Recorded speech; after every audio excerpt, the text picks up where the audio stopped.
নমরুদের শক্তি, ফিরাউনের শক্তি, আবু জেহেলের শক্তি এখন পৃথিবীতে নেই। হ্যাঁ, আবু জেহেলের শক্তি নেই, নমরুদের শক্তি নেই।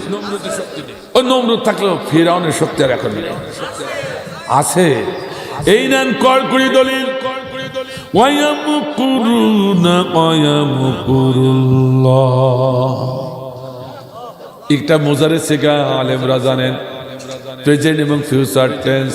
মাকারু মাকারাল্লাহ এটা মাজি সিগা পাস্ট টেন্স। অতীতে নমরুদ, ফিরাউন, আবু জেহেল, ওয়ালিদ, মুগিরা এরা ষড়যন্ত্র করেছিল নবী রাসূলের বিরুদ্ধে, আল্লাহর গোলামের বিরুদ্ধে। কথা বলুন ঠিক কিনা? আমার আল্লাহ বলছে আমার গোলামরা তোরা সাবধান হয়ে যা।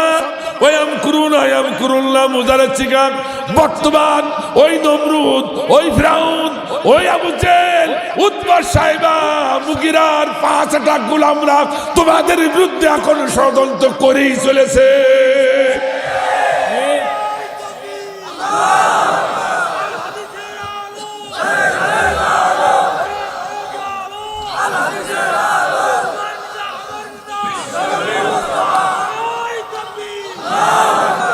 এ কথা আমি বললাম না, আল্লাহ বললেন। আচ্ছা তাহলে আমার পরে রাগ করবেন কেন? এখন বলো হুজুর তাহলে সেই ফিরাউন কে? কইছে সেই ফিরাউন হয় আমি নাই তুমি। কথা কর না কেন? হয় তুমি নাই আমি। কথা ঠিক আছে তো? আমরা চেনবো কি করে?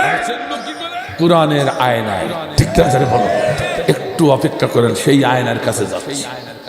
আমি তো কারো নাম ধরিনি। তুমি যদি কুরকুর করে ঠেলে ওঠো তো বুঝবো তুমি সেই নব্য ফিরাউন। আল্লাহ যেহেতু বলেছে, আল্লাহর কথা কোনোদিন মিথ্যা হতে এ কথা কর না কেন? তাহলে ও ফিরাউন কেন আছে? ও আবু জেহেল কেন আছে? ও নমরুদ কেন আছে? ওদের না চিনতে পারার কারণে আমাদের মুসলমানদের এই দুর্দশা। ঠিক আছে, আল্লাহ বলেছে আর হবে না। ওয়ালা তালবিসুল হক বিল বাতিল ওয়া তাকতুল হক ওয়া আনতুম তাআলামুন। হে আমার গোলামরা, তোমাদের পিঠটা ঠেকে গেছে দেওয়ালে, আর পিছাবার কোনো জায়গা নাই।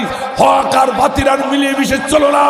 এখন থেকে এক্ষুনি এই মুহূর্তে হককে এক পাশে রেখে দাও, বাতিলকে এক পাশে দিয়ে গোটা বিশ্ববাসীকে দেখাই দাও এটা হলো কোরআনের বিরোধী, এরা হলো কোরআনের পক্ষে। ঠিক আছে?